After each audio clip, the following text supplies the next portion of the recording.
Hello, Melissa. It's so nice to have you on the show today. How are you doing? I'm great, Elisha. I'm so happy to be here with you. Beautiful, and thank you so very much for being here. You see, I truly appreciate you. And you see, Melissa, oftentimes I love to thank my guest for two things. And I do this so often to the point where it has become my anthem. So, firstly, I want to say thank you so very much, Melissa, for investing in yourself. You see, you are on this platform right now because you did invest that in yourself. And oftentimes, I love to make reference to the amazing mango tree. You see, Melissa, some couple of months back, I was on a particular road, and just by the Mm, roadside, there was this very tall, unattractive mango tree. And I use the word mm, unattractive because the mango tree's got no mangoes on it, and the leaves were all dry. So I just walked past it and I went my way. But you see, Melissa, just recently, I was on that same road. And this time around, a lot's changed about the mango tree. You see, the mango tree caught my attention pretty good from a distance. And immediately I got the urge to move so close to it, of which I did. And it wowed me mm, because now the mango tree's got a mm, lot of mangoes on it. Beautiful green leaves and healthy branches. And not just mangoes now, Melissa. I'm talking about ripe mangoes. It was such a lovely mm, experience that day. I was so excited. Here is my point. The fact that you dedicated your time, energy, and resources to becoming the amazing Melissa that you are today, that alone has made it impossible for me to skip you. And that's why you got the mm, request for me to be on the show because I was attracted to the fruit of all that you're doing. Your philosophies, your insight, the impact your work is having, how you are offering your solutions. These stuffs are beautiful. And just before I sent you that request, Melissa, I said to myself, I've got to benefit from these beautiful things Melissa is doing, not only me now, but even with the audience. And here we are today with the mm. amazing Melissa.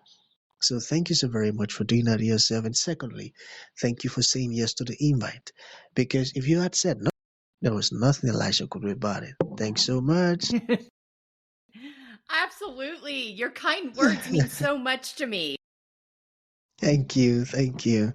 Thank you so much too. So let's get started. You say, I'm quite excited to have you on the show today for some reasons. Firstly, my interest in knowledge seeking. I believe in order for one Mm, to transition from a terrible situation to that of a beautiful one, Melissa, I believe it takes the application of knowledge, quality information. And not just knowledge now, but the application of it. And you see, ever since I discovered that light in the Hebrew means knowledge and darkness mm, ignorance, I've been so keen to mm, knowledge seeking. Why? Because I do not want to remain in the dark. So that's going to make our conversation today very important to me and even to the listeners. And the second reason mhm, why I'm excited to have the incredible Melissa on the show is for the sake of the audience. You see, we live in an age where information is as abundant as grains of sand. We've got lots of information flying out there. So these folks trust me for quality, eye-opening, and very important information of which I am totally convinced, Melissa, that our conversation is going to be impactful and insightful. So, for that mm. reason, let's get started with your introduction. Talk to us about your personal or your professional journey, because right now we are so curious. We want to know how Melissa got here. Then afterwards, I've gotten some beautiful questions for you. Okay, Melissa, All right. over to you.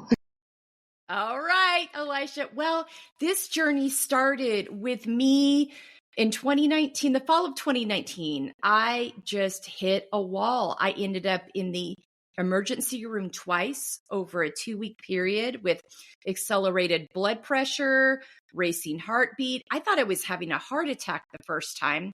The second time around, they ran every test on every part of my body, sent me to a cardiologist. There was nothing physically wrong with me. But what had happened was years worth of stored trauma, stored Hmm. unprocessed emotions that were begging to come out and be paid attention to. And so many times we see our bodies as being against us, when I actually believe our bodies are very much for us. They will send us clues. Alarm, alarm. Hello, I need help. I need attention here. And so many times I find that women put themselves on the back burner, take care of everything and every part of their lives first, except for themselves.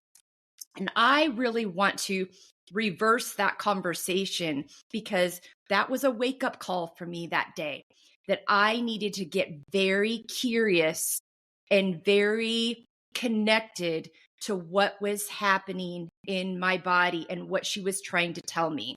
And so I started the very deep work, starting with a therapist. And then through that time, watching my daughters do different things that were working for them, I was able to kind of put together this framework that really started working for me. And it allowed me to ask myself really important questions, like seeing the connections between my mental, emotional, and physical health. Instead of labeling emotions as good or bad, seeing emotions as clues of letting me know something needed to be processed, needed to be acknowledged, felt, and seen. I don't believe in positive or negative, good or bad emotions. I believe in emotions as clues to let you know that something needs your attention or something needs to be celebrated. And so listening to those clues and getting curious about those clues. And then through that, also learning that it was important for me to unpack narratives that were stigmas and old tired narratives that weren't serving me anymore, that so many times women get, starting when we're very little girls, about how we're supposed to show up in the world. And no one asks us what we actually care about, what we want to do, but they just give us this script. And so many times we find many years down the road into adulthood that script isn't actually aligned with who we are. So I ask myself first, and women, to get very curious about, what are my values? What are my why? What are my expectations for my life? Where do I need to set some healthy boundaries around my time and space to make sure I'm investing in places that are aligned with me, with people who genuinely care about me? What am I doing to fill my cup each day to make sure I'm showing up with a full reserve, fully present as my healthiest self, not only because I am worthy of it, but because the people I'm around are benefiting from getting the healthiest version of me instead of the tired, burnout version of me. And so flipping that narrative, taking care of yourself is not selfish. Prioritizing and putting yourself first is not selfish. It's actually very beneficial for everyone that you come into contact with. But when I'm working with women one-on-one, on my podcast, we kind of do these in a different order, but when I'm working with women one-on-one, the first thing I talk to them about is, how do you feel about yourself? How do you feel? What I call layers. And it's called embracing your layers. All the pieces and parts of you that make up who you are. Some you love, some you don't. But getting to a point where you can acknowledge and give grace to, rather than shame around or embarrassment around that bad decision you made, or that relationship you stayed in longer than was healthier for you. Rather than shaming yourself for it, get curious about that. Meet that person where they were at that time, and give them some grace and be like, oh, you know what? Given the people that were around her, given the narratives that she grew up with, given what she knew at the time, it makes sense that I made that decision. I don't love it. I wish I hadn't, but it makes sense. So I'm going to give myself grace now, and I'm going to take away the shame. I'm no longer going to beat myself up for that. And so doing this layers work allows you to really understand and see your value. And we prioritize what we value. And so that's why at the very beginning, when I'm working with women one-on-one or in groups speaking, I do this in my online course as well. We start with the layers journey, because once we can do that work and prioritize ourselves, as valuable, we will no longer put ourselves on the back burner. We will no longer put everything and everyone before us because we know we're valuable and worthy of and in need of care to fill our cup, to show up healthy and well in all the aspects of our life. But it took that wake up call to get me to do that work. My hope is I can talk to women and share this framework with them and tell them, don't wait until you get to a critical point in your health or in your journey. Don't wait for burnout. Apply this framework now so that you can keep yourself on track. And when you feel yourself getting on track, go back to the framework to help you reset. This is powerful and profound. Now I see why your clients love you, because your insights are really, really incredible. And you just informed my perspective as to the area of layers. I never knew that before. Yeah. And now you've educated me. Okay, so let's still talk about that, layers. So how do one embrace all of one's layers? Well, it takes a lot of patience and curiosity. I think you really have to start from a place of grace and empathy. And so as one of the common examples I use is if your daughter, if your sister, if your best friend came to you and said, gosh, I'm really struggling with this part of my life. I have a lot of shame around it. What would you say to them? You would most likely approach them with like, oh my gosh, you need to be gentle with yourself. You should forgive yourself for that. We're human. We make mistakes. We do things that aren't always healthiest for us, but we learn from them and we move forward and we accept them. So take that very language and apply it to yourself.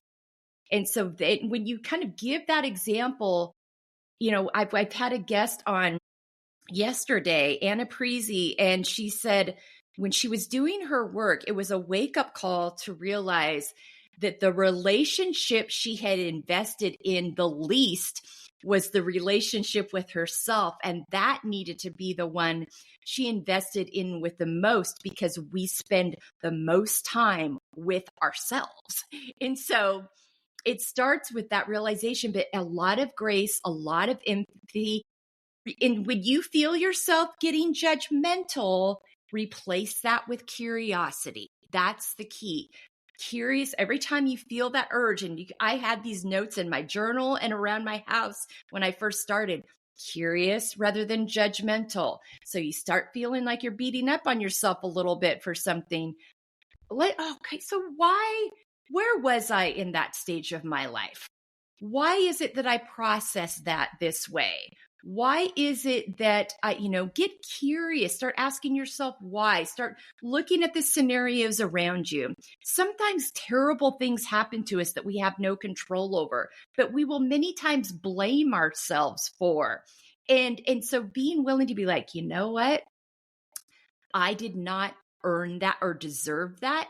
That is a decision someone else made to do that to me.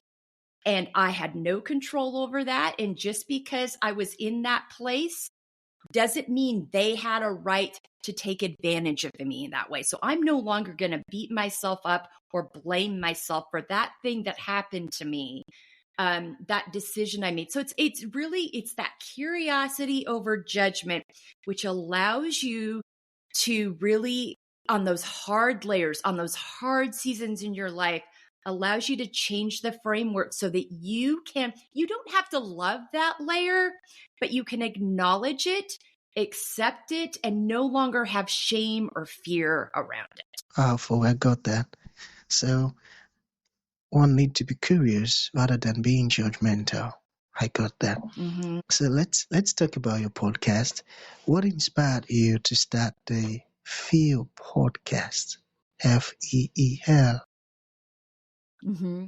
Yeah, the acronym for that is Finding Empowerment, Embracing Layers. And what I realized after my own journey, a few years into it, is that there were too many women that I knew having similar experiences. And so I really felt an urge to start conversations with women to start talking about these seasons and places and decisions we make, and really changing the narrative around the stigma that taking care of yourself is selfish, and starting to provide resources for women so they don't feel alone in this, to provide conversations for women, to hear other women talking about similar experiences and realizing they're not alone and that we're in this together. And let's start talking about the things that get in the way of us doing this. And let's take down those old tired narratives and together change the trajectory.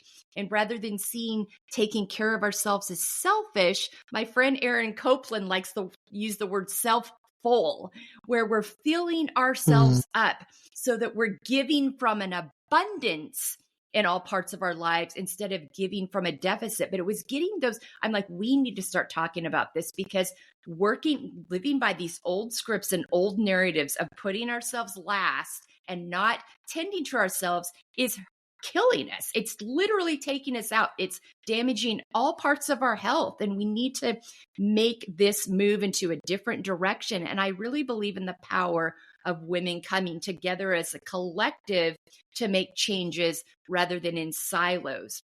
And the other important thing I wanted to emphasize is let's learn from each other's stories so we know how to support each other instead of seeing each other as competition. Let's do this together and learn from each other and lift each other's voices up. wow, that's a beautiful one. And I love that. So we have two more to go, okay? So what does Okay. living unapologetically look like? For me, it really started with a simple journey of my therapist realized, my husband had been telling me for years, you apologize for everything. You apologize for things that aren't your fault all the time. And I realized other women are doing this too. So the first step is and my husband did a very intentional, he and my therapist kind of combined to do a very intentional accountability work with me. And it took me about a year and a half to break this habit of every time I said sorry for something that wasn't actually my fault, my husband would be like, whoa, stop for a minute. I want you to Mm, rephrase that in a different way. And he was right. really good at this. And so about a year and a half. So first thing is for women to stop apologizing for things that aren't their fault. And that includes so many times we walk in a room, we're saying, I'm so sorry. Can I have a minute of your time? No. No need to apologize for that. Just say, excuse me, can I have a minute of your time? Or if you do have some time right now, but don't apologize for entering a room. Mm, Know that you deserve to be seen, known, and heard. And then the second part of that, once you have a handle on that piece and know and are confident that you deserve to be seen, known, and heard without apology, you support other women in doing this as well. So if you see another woman struggling with this, you lift her up. If you see someone interrupt her in a meeting, you say, excuse me, I don't think Sarah was finished yet. Support her, allow her, lift her up, and remind her that she doesn't need to apologize for showing up in her life. beautiful. And I got that. That's a beautiful one. And your husband really did a great job. I love that. So Thank you. finally, yeah, what would you like to leave the audience with, like a final thought? And to those folks who would like to learn more about the beautiful stuff you're doing, ask you questions, or open your services or programs, how can that be possible? Yeah, the last thing I'd like to leave audiences, the listeners with today is like, write down 5 activities that nourish you. And then look at those 5 activities that nourish you and see where you can, if you're not already utilizing them and infiltrating them into your life, where can you plug those in? Those are such simple ways to take care of yourself, to make sure your cup is full. So take some intentional time this week to think about and write down those 5 activities that nourish you, and then look at your calendar and see how you can incorporate those on a regular basis. That's my takeaway. And then to find me, go to embracinglayers.com.